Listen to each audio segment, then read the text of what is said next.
कबीर दास तो ऐसे संत थे जिन्होंने अपना पूरा जीवन भगवान के लिए न्यौछावर कर दिया था। लेकिन क्या आपको पता है कि एक बार बाबा कबीर के घर में आग लग गई थी और भगवान ने स्वयं उनकी रक्षा की थी। चलिए जानते हैं कि क्या है इस बात की सच्चाई।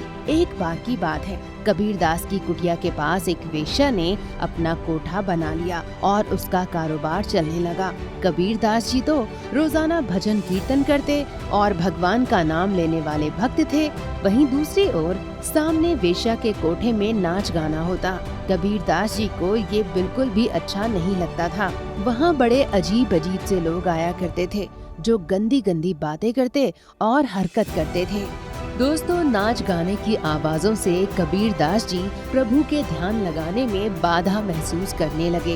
एक दिन तंग आकर कबीर दास जी वेश्या की कुटिया के सामने गए और उसे बाहर बुलाया और बोले, आप जो यहाँ कर रही हैं वो बिल्कुल भी अच्छा नहीं है और इससे मेरा प्रभु में ध्यान बार बार भटक रहा है। आप यहाँ से चली क्यों नहीं जाती?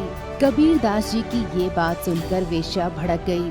वो बहुत तेजी से गरजती हुई बोली, ए फकीर, तू मुझे यहाँ से भगाना चाहता है? अरे दिक्कत तुझे है तो तू जा यहाँ से, मैं कहीं नहीं जाने वाली। इतना सुनकर कबीर दास जी चुपचाप अपनी कुटिया में आ गए और भजन कीर्तन करने लगे। ध्यान न बढ़ जाए इसलिए वे जोर जोर से ऊंची आवाज में भगवान के भजन गाते हैं। इससे उस वेश्या के यहाँ आने जाने वाले लोग भी कबीर दास जी के भजनों से प्रभावित हो जाते हैं। वे भी कबीर जी के भजन सुनने के लिए उनके पास बैठ जाते हैं। अब वेश्या सोचती है कि ये सब क्या हो रहा है, मेरे यहाँ आने वाले लोग भी वहीं उस फकीर के पास जा रहे हैं। अगर ऐसा ही चलता रहा तो बहुत ही जल्द मेरा धंधा चौपट हो जाएगा। अब वेश्या अपने लोगों के साथ मिलकर कबीर दास जी की कुटिया में आग लगा देती है। जलती हुई कुटिया को देखकर कबीर दास बहुत दुखी हो जाते हैं।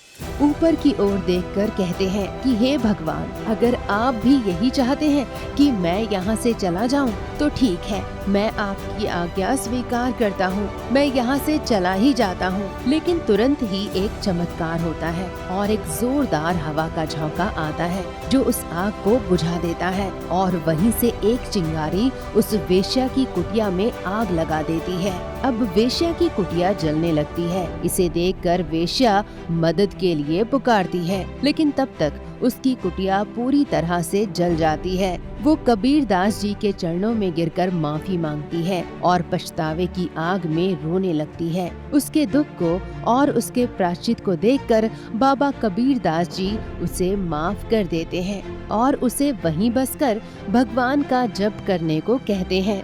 लेकिन उसके बाद वो वहाँ दोबारा कभी नहीं आती। तो देखा दोस्तों, अगर एक सच्चा भक्त किसी प्रॉब्लम में फंस जाता है तो भगवान कुछ भी करके उसकी रक्षा करते हैं। इसलिए कबीर दास जी कहते हैं कि जो ईश्वर को हर रोज याद करता है, ईश्वर भी मुसीबत के समय उसकी पुकार जरूर सुनता है। दोस्तों, अगर आपको हमारा ये वीडियो पसंद आया हो तो इसे लाइक और शेयर जरूर करें। और हाँ, हमसे जुड़ना चाहते हैं तो इस चैनल को सब्सक्राइब करना ना भूलें। धन्यवाद।